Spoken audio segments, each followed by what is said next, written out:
Why June 14th is crucial in Trump's political journey. United States political landscape. On June 14, the United States witnessed a significant day in American politics, marked by contrasting events and deep societal divisions. To begin with, former President Donald Trump paraded in Washington, D.C. to honor the 250th anniversary of the U.S. Army.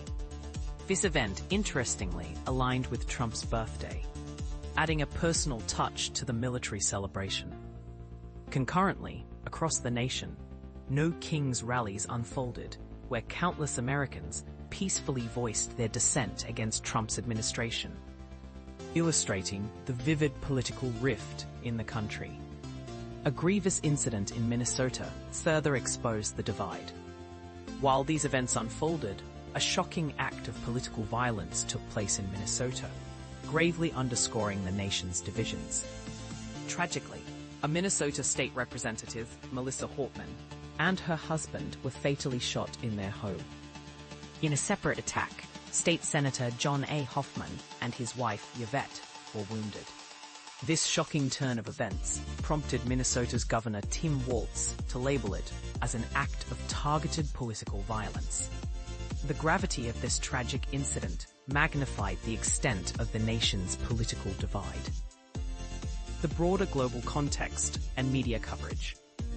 On that day, the backdrop of international tensions between Israel and Iran added to the sense of information overload.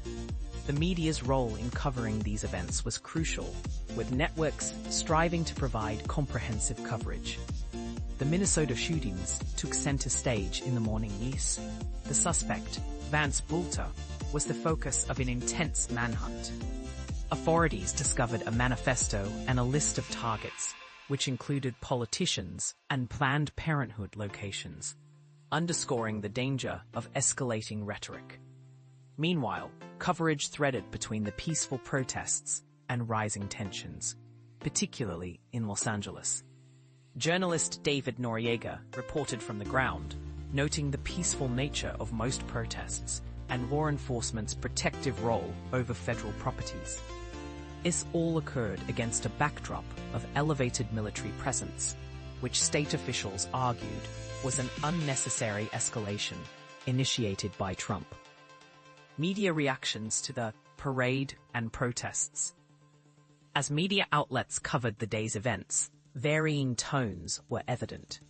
For instance, Fox News offered glowing coverage of Trump's parade, appearing overly complimentary, while other outlets, like CNN and MSNBC, provided broader context by juxtaposing the parade with the protests and violence. Interestingly, offbeat event, the Pillow Fight Championship, aired on ESP News. This peculiar broadcast somehow encapsulated the bizarre and unpredictable nature of the day. For further discussion on this topic, reach Goody Kuntz at bill.goodykuntz@arizonarepublic.com. You can also follow him on Facebook at facebook.com/goodyonfilm. For witty media insights, subscribe to the Watchlist newsletter with Bill Goody Kuntz.